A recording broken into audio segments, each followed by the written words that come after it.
Selamat datang kembali di kelas Software Engineering. Pada pertemuan 11 kali ini kita akan membahas tentang DFD atau Data Flow Diagram dan juga ERD atau Entity Relationship Diagram. Untuk pembahasan pertama, di sini saya akan membahas tentang DFD. Apa itu DFD? Menurut Lajamuddin mengungkapkan bahwa diagram alir data atau data flow diagram merupakan model dari sistem untuk menggambarkan pembagian sistem ke modul yang lebih kecil.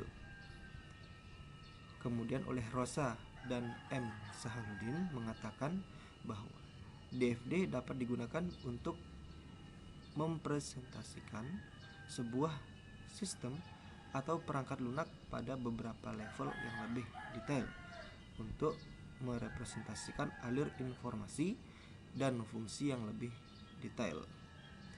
Jadi di mana pada DFD intinya adalah menggambarkan sistem ke dalam modul-modul yang lebih kecil. Oke, adapun tahapan-tahapan perancangan yang digunakan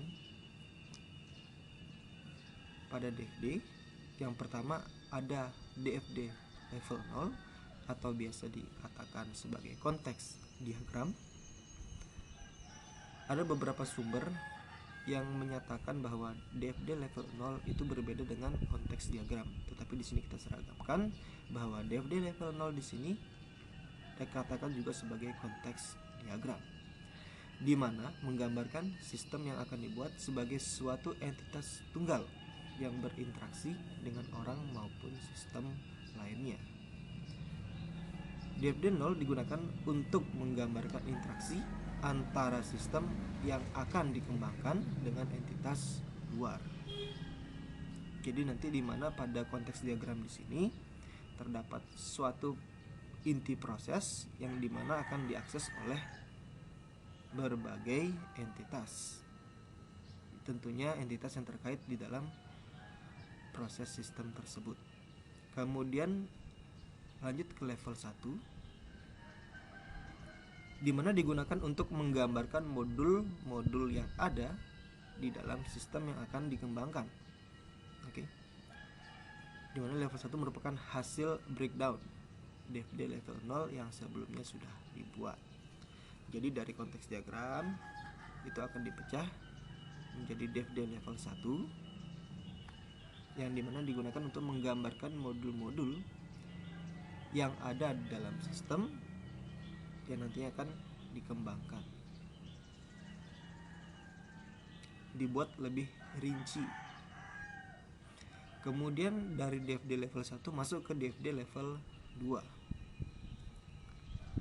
Pada DFD level 2, modul-modul pada DFD level 1 dapat di breakdown atau dipecah menjadi DFD level modul mana saja yang harus di breakdown lebih detail tergantung pada tingkat kedetailan modul tersebut. Jadi pada komponen pada DFD level 1 itu akan di breakdown atau dipecah lagi menjadi modul-modul yang lebih detail masuk ke dalam level 2. Dan kemudian ada DFD level 3 hingga seterusnya sesuai dengan kebutuhan daripada modul yang ingin di breakdown. Jika komponen-komponen pada DFD level di atasnya tersebut sudah sangat detail dan tidak dapat dipecah, maka proses pembentukan DFD levelnya akan berhenti di sana. Dan biasanya secara umum pemecahan DFD menjadi level-level yang lebih kecil itu terakhir terdapat pada DFD level 2 itu secara umum.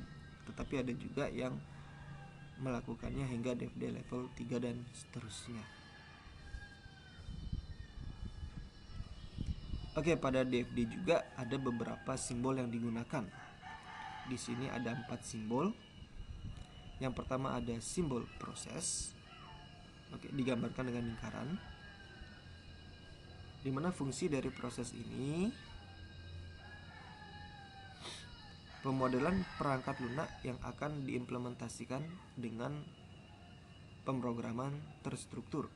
Maka pemodelan notasi inilah yang harusnya di dalam kode program. Jadi di mana untuk simbol proses di sini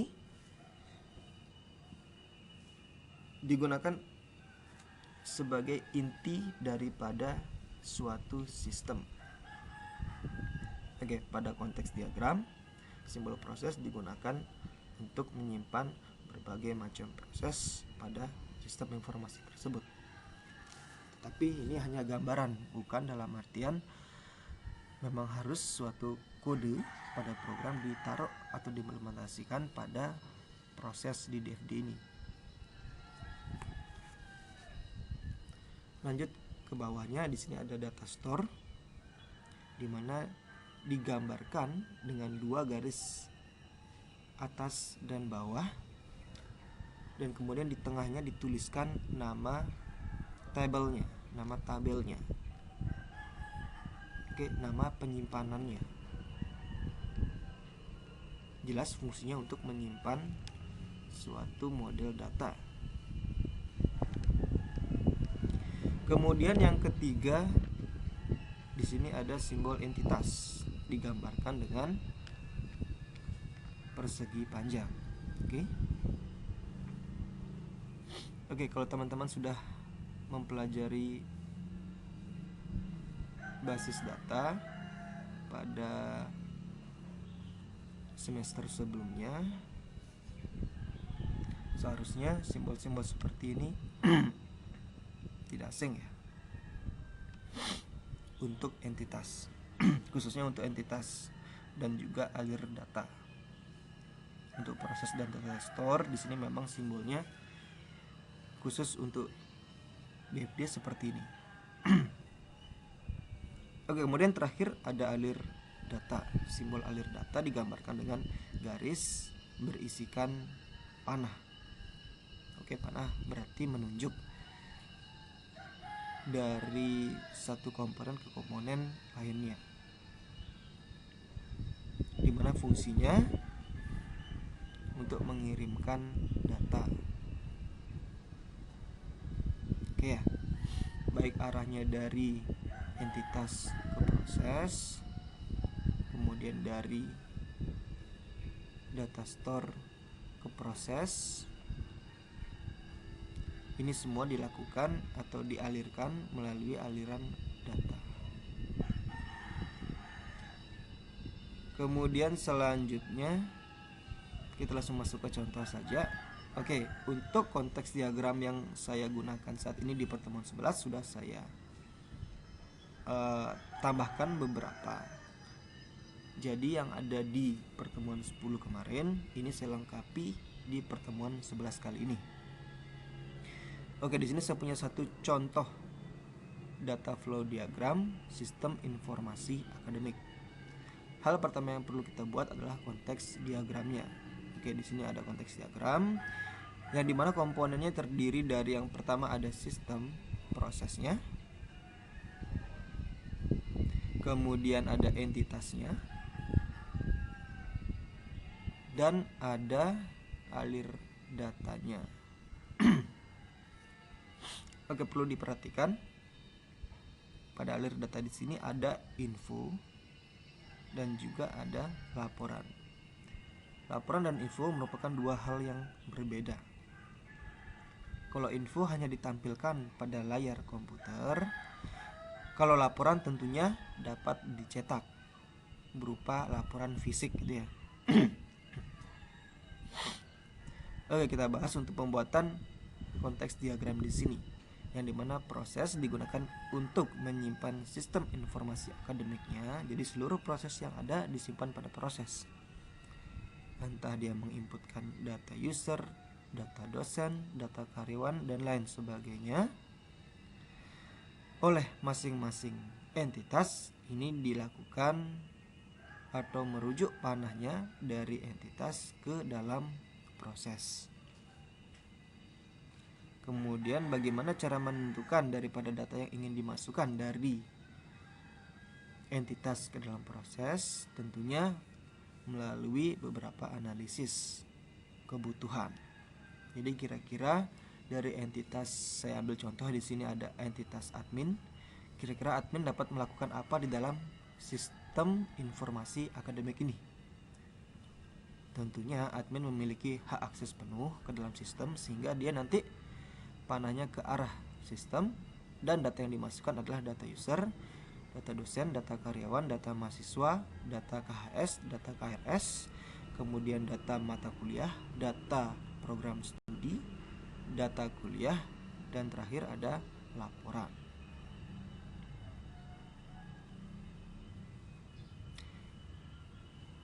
Kemudian saya ambil contoh lagi, di sini ada dosen, entitas dosen, yang dia inputkan adalah data dosen, data nilai, data user.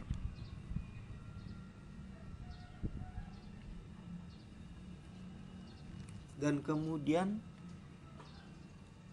ada entitas mahasiswa. Entitas mahasiswa di sini memasukkan data mahasiswa, data KRS, dan data user ke dalam sistem informasi akademiknya. Ini merupakan panah-panah yang arahnya dari entitas ke dalam proses. Kemudian ada lagi panah yang menunjuk dari proses ke arah entitas. Oke, panah-panah yang menunjuk dari proses ke dalam entitas ini panah-panah yang memberikan informasi. Jadi bukan panah yang memberikan data masukan ke dalam entitas. Oke, data masukan itu hanya berlaku untuk entitas ke dalam proses. Oke. Kemudian yang berbeda di sini adalah yang tadi saya katakan bahwa laporan dan informasi itu berbeda. Di sini ada satu buah entitas ketua, di mana panah dari sistem ke arah ketua ini merupakan laporan, baik itu laporan data dosen, laporan data mahasiswa, laporan data karyawan, laporan data mata kuliah, dan juga laporan data prodi.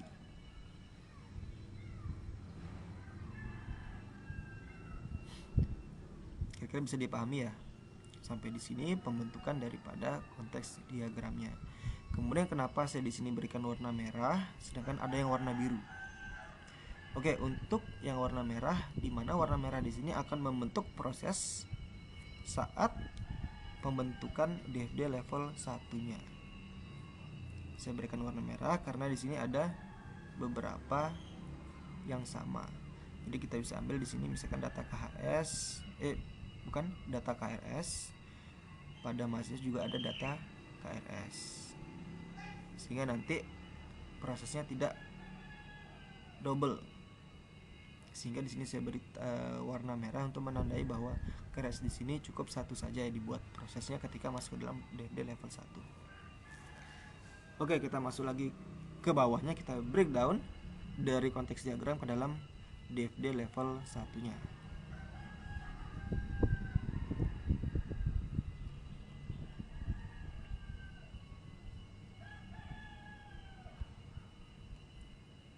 Oke, pembentukan DFD level 1 ini dilakukan berdasarkan data pada konteks diagram,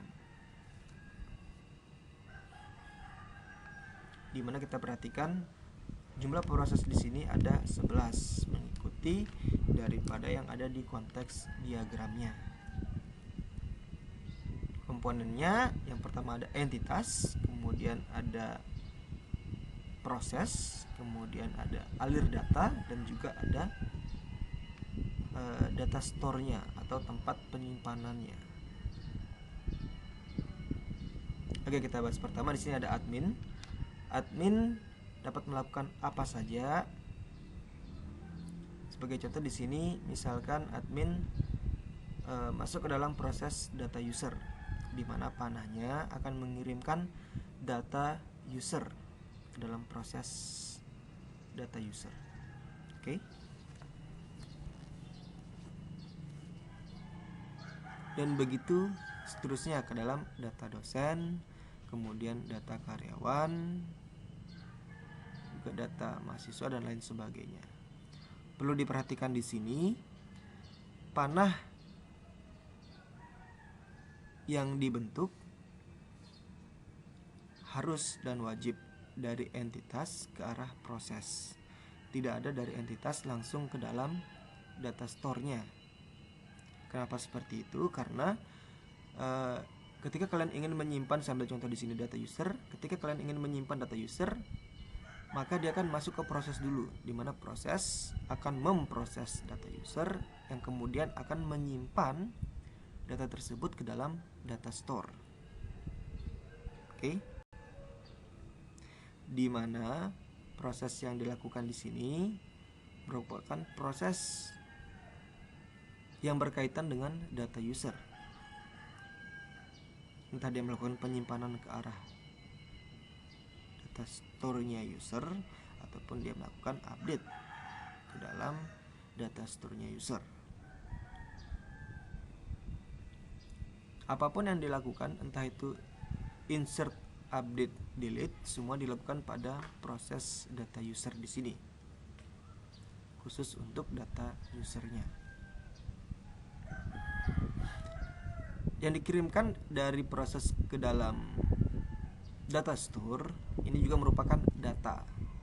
Kemudian dari data store dibalikan lagi ke dalam proses, ini juga yang dibalikan adalah data. Sedangkan dari proses ke arah entitas, ini yang diberikan adalah informasi. Oke. Apapun arah yang ada dari proses ke entitas, ini merupakan data informasi. Yang dimana jika dilihat pada sistem, ketika kita berhadapan dengan suatu sistem, oke, ketika kita ingin menginputkan sesuatu atau mengupdate suatu data, maka nanti yang akan ditampilkan lagi ke arah kita atau yang diberikan dari sistem ke kita tentunya berupa tampilan layar. Itu dikatakan sebagai informasi dari data yang apa yang kita masukkan. Seperti itu. Makanya kenapa di sini arah panah daripada proses ke entitas ini merupakan info.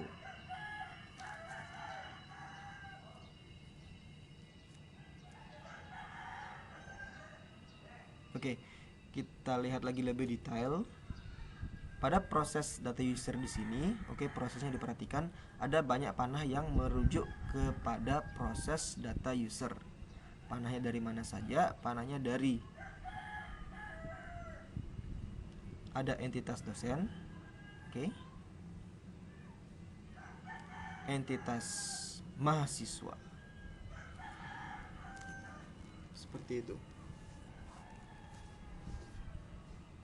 Jadi data yang dimasukkan ke dalam sistem ini merupakan data user dari dosen, data user dari mahasiswa, dan data user dari admin juga.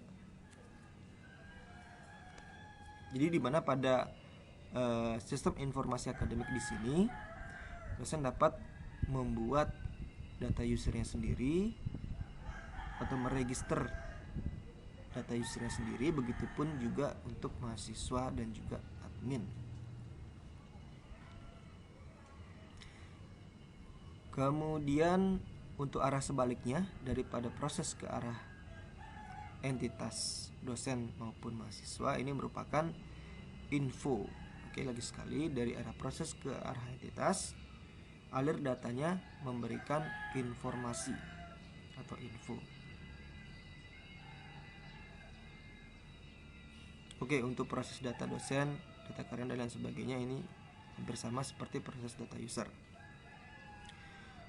Hal yang perlu diperhatikan lagi pada pembentukan DFD level 1 di sini adalah penomoran pada setiap prosesnya. Sebenarnya penomoran di sini kalian bebas memberikan nomor di proses yang mana saja. Entah mungkin kalian ingin membuat proses data dosen menjadi nomor 1, tidak masalah. Tetapi untuk setiap proses memiliki nomornya masing-masing dan tidak boleh sama. Kenapa tidak boleh sama? Karena ketika masuk ke dalam DFD level di bawahnya lagi, maka nomor-nomor ini akan menjadi pegangan atau sebagai patokan bahwa sistem tersebut memiliki nomor ini. Sambil contoh di sini untuk proses data user memiliki nomor 1. Jadi ketika dipecah ke dalam DFD level 2, nanti proses data user memiliki nomor 1. Oke. Nanti kita akan lihat untuk contohnya di bawahnya ini. Kemudian di DFD level 1 ini yang lebih kompleks kalau kita perhatikan ada pada bagian proses di KRS dan juga KHS. Oke, saya ambil contoh di proses data KRS-nya. Kalau kita perhatikan untuk proses data KRS di sini ada panah yang merujuk ke arah proses, ini sangat banyak. Karena kenapa? Karena pada proses data KRS di sini dia memerlukan banyak data, banyak sumber data dari berbagai macam data store. Kalau bisa diperhatikan untuk yang pertama, tentunya di mana data KRS pasti memiliki tabel KRS-nya juga untuk menyimpan data KRS-nya. Dan untuk melakukan suatu proses pada data KRS di sini, dia memerlukan yang namanya data mata kuliah. Tentunya panah ini mengalir dari database matkul. Diperhatikan di sini, tabel matkul akan mengalirkan data matkul ke dalam proses KRS. Karena pada proses KRS di sini dia memerlukan data mata kuliah. Dan begitu juga data mahasiswa dan data dosen. Kemudian di sini ada data KRS. Oke. Data KRS diambil dari mana? Diambil dari entitas mahasiswa, di mana entitas mahasiswa memasukkan data KRS ke dalam proses data KRS. Bisa dipahami ya. Jadi mahasiswa di sini tentunya dia harus melakukan atau menginput data KRS ketika mereka melakukan KRS-an. Makanya kenapa ada panah dari arah entitas mahasiswa ke dalam proses data KRS. Dan dimana ketika mereka ingin menginputkan data, mereka juga memerlukan yang namanya data mata kuliah, data mahasiswanya, dan juga data dosennya.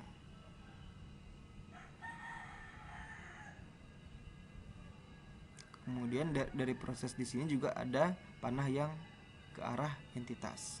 Tentunya yang ke arah entitas merupakan info. Jadi kalau ke mahasiswanya, ini yang dikeluarkan adalah info data KRS-nya. Jika kalian pelajari dengan sangat teliti dan paham, sebenarnya perancangan untuk DFD di sini tidak sangat sulit atau tidak akan terdengar rumit kalau alur data yang kalian buat ini sangat rapi. Ya, sekali lagi kunci daripada pembuatan atau pembacaan DFD yang sangat baik itu dilihat dari rancangan atau desain daripada pembentukan DFD-nya itu sendiri. Semakin rapi DFD yang kalian buat, maka nanti untuk membaca data pada DFD tersebut akan semakin mudah.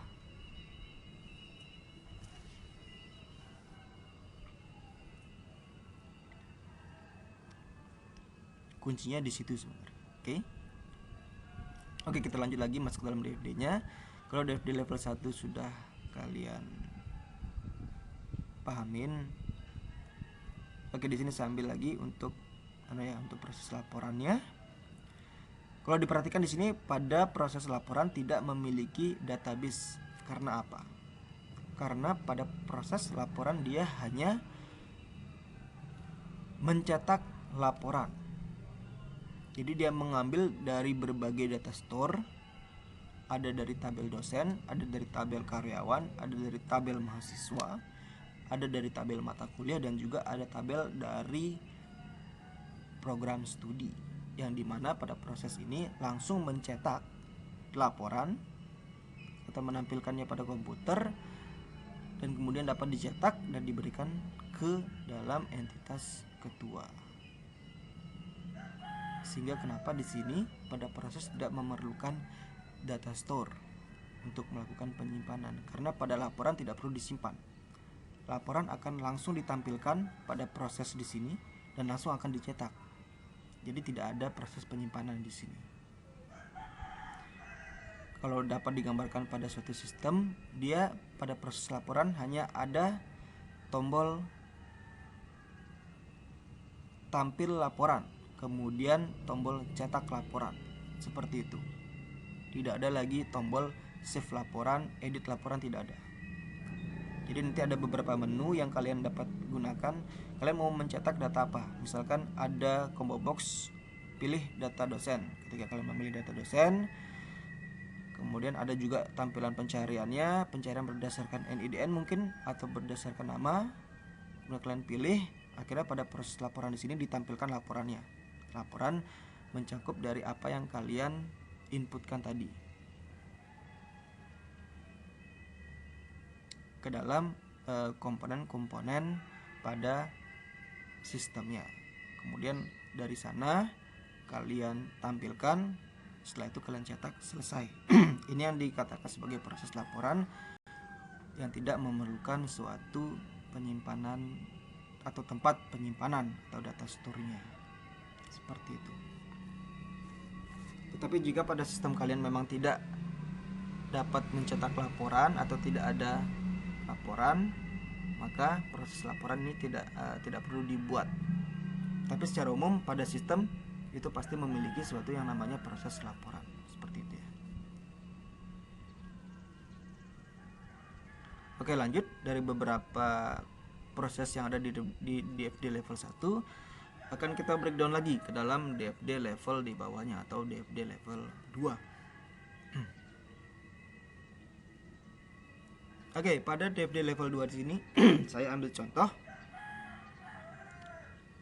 Saya ambil contoh di sini yaitu DFD level 2 pengolahan data KRS. Apa saja yang dapat dilakukan pada DFD level 2 pengolahan data KRS? Jelas, di mana admin di sini dapat melakukan proses-proses yang ada pada KRS, dan begitu juga oleh entitas mahasiswa. Oke, tadi kalau kita perhatikan pada DFD level 1 proses ini bersih nilai 8. Sehingga nanti pada DFD level 2 di sini akan dituliskan 8.1, 8.2, 8.3, 8.4 sesuai dengan proses yang dipecah kira-kira berjumlah berapa. Kalau memang ada lagi satu proses di sampingnya, maka nanti akan diisikan 8.5 dan begitu seterusnya. Oke, dimana di sini dapat dilakukan yang pertama view data KRS atau melihat data KRS-nya, kemudian dapat menginputkan data KRS, kemudian ada mengupdate data KRS, dan juga terakhir ada proses delete data KRS-nya.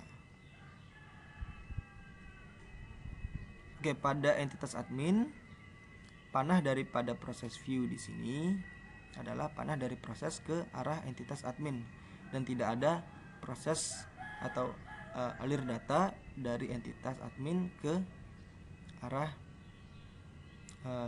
view data KRS. Kenapa seperti itu? Karena ketika admin masuk ke dalam menu data KRS, maka nanti yang ditampilkan langsung tampilan data-data isi daripada KRS-nya tersebut, sehingga itu langsung tampil. Tidak perlu ada yang diklik lagi, tidak perlu ada yang diinputkan lagi di sana, sehingga view data KRS langsung panahnya dari proses ke arah entitas. Begitu juga sebaliknya ke mahasiswa.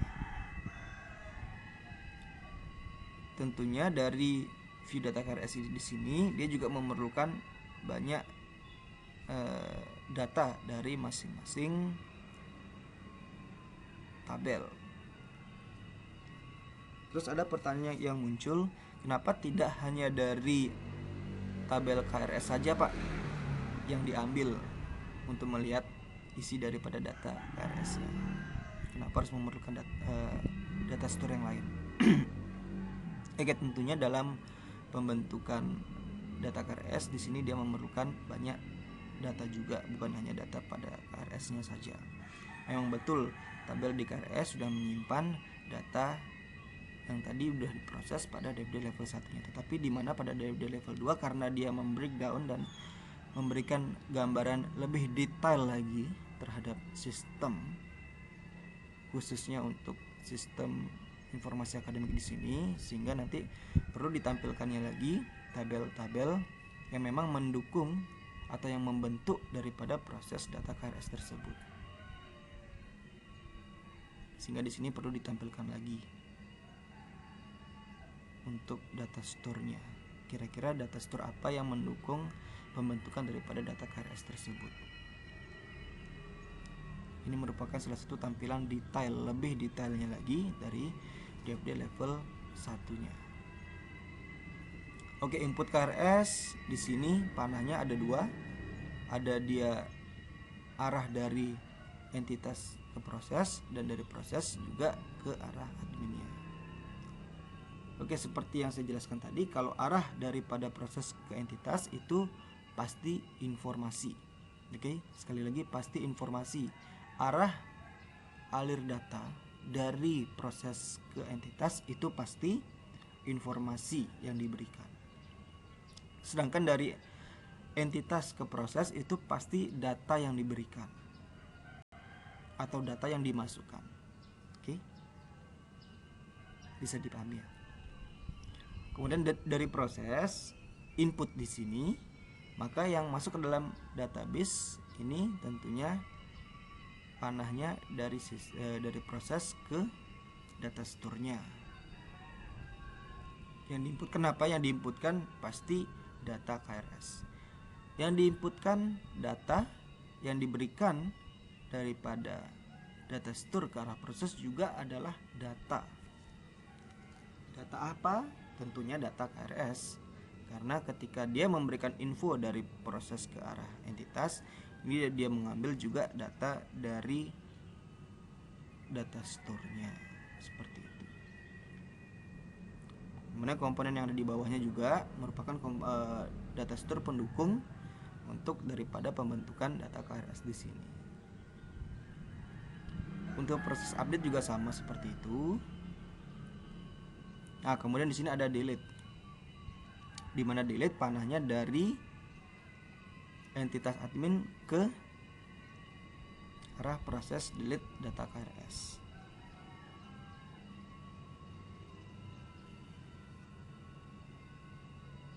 Oke, uniknya di sini adalah panahnya dari entitas ke proses, bukan, dan tidak ada dari proses ke arah entitas. Ada pertanyaan, kenapa seperti itu, Pak? Karena proses penghapusan di sini dia tidak menampilkan data apa-apa lagi, atau tidak ada menampilkan informasi apapun ke dalam entitas admin maupun entitas mahasiswa. Jadi panahnya seperti ini. Ketika dia memasukkan data yang ingin dihapus, misalkan data mahasiswa siapa oleh admin, kemudian proses melihat ke dalam tabel KRS, data tersebut ada, kemudian dihapus, dibawa lagi ke dalam proses dan dihapus di proses, dihapus kemudian selesai. Tidak ada info yang ditampilkan ke dalam entitas admin ataupun entitas mahasiswa. Dan uniknya di sini adalah pada entitas mahasiswa dia dapat menghapus data KRS sebelum data tersebut divalidasi oleh yang berwenang. Oke. Yang berwenang untuk memvalidasi data KRS-nya tersebut. Selama data KRS tersebut belum divalidasi, maka mahasiswa dapat melakukan delete data KRS. Tapi ketika sudah divalidasi, maka data KRS tersebut tidak dapat di-delete ataupun di-update. Jadi seperti itu.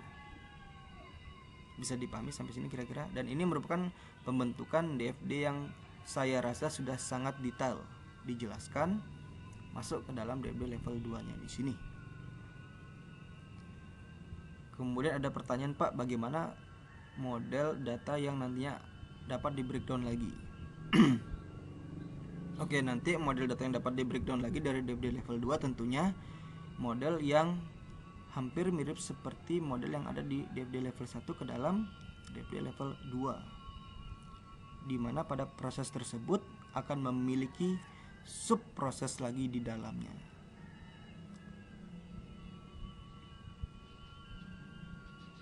Mungkin contohnya bisa kalian lihat, banyak ada di internet contoh daripada DFD level 2 yang di breakdown ke dalam DFD level 3. Intinya adalah ketika ada proses yang dapat dipecah lagi, maka nanti dia akan masuk ke dalam DFD level di bawahnya lagi, level 3, level 4, level 5 dan seterusnya, sehingga nanti proses tersebut tidak dapat dipecah lagi dan sudah sifatnya sangat detail. Dan secara umum biasanya penggunaan daripada breakdown pada DFD di sini paling tidak sudah masuk ke dalam DFD level 2 itu sudah sangat bagus atau sudah sangat baik.